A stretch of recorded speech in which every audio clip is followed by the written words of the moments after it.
100 ஜென்மங்கள் எடுத்தாலும் நடிகராகவே, அதுவும் ரஜினிகாந்தாகவே பிறக்க விரும்புவதாக வாழ்நாள் சாதனையாளர் விருது வழங்கும் விழாவில் அவர் நெகிழ்ச்சியுடன் தெரிவித்தார்.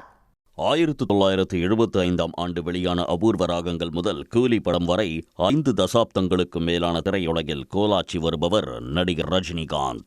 தனது தனித்துவமான நடிப்பு மற்றும் ஸ்டைலால் ரசிகர்கள் மனதில் 50 ஆண்டுகளை கடந்தும் சிம்மாசனமிட்டு அமர்ந்துள்ளார். இவரது 50 ஆண்டுகால திரையுலக பயணத்தை கொண்டாடும் விதமாக கோவா சர்வதேச திரைப்பட விழாவின் நிறைவு நாளில் வாழ்நாள் சாதனையாளர் விருது வழங்கி கௌரவிக்கப்பட்டார்.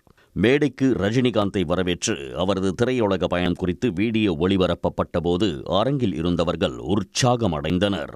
தொடர்ந்து விழா மேடையில் பேசிய நடிகர் ரஜினிகாந்த் இன்னும் 100 ஜென்மங்கள் எடுத்தாலும் நடிகராகவே பிறக்க விரும்புவதாக தெரிவித்தார். விழாவில் நடிகர் ரஜினிகாந்த் தமது குடும்பத்தினருடன் பங்கேற்றார். இதேபோல் ஒன்றிய இணையமைச்சர் எல் முருகன், பாலிவுட் நடிகர் ரன்வீர் சிங், இசையமைப்பாளர் ஜி வி பிரகாஷ் உள்ளிட்டோர் கலந்து கொண்டனர். வாழ்நாள் சாதனையாளர் விருது பெற்ற ரஜினிக்கு பல்வேறு தரப்பினரும் பாராட்டு தெரிவித்து வருகின்றனர். உடனுக்குடன் செய்திகளை தெரிந்து கொள்ள சன் நியூஸ் பெல் ஐகானை கிளிக் பண்ணுங்க.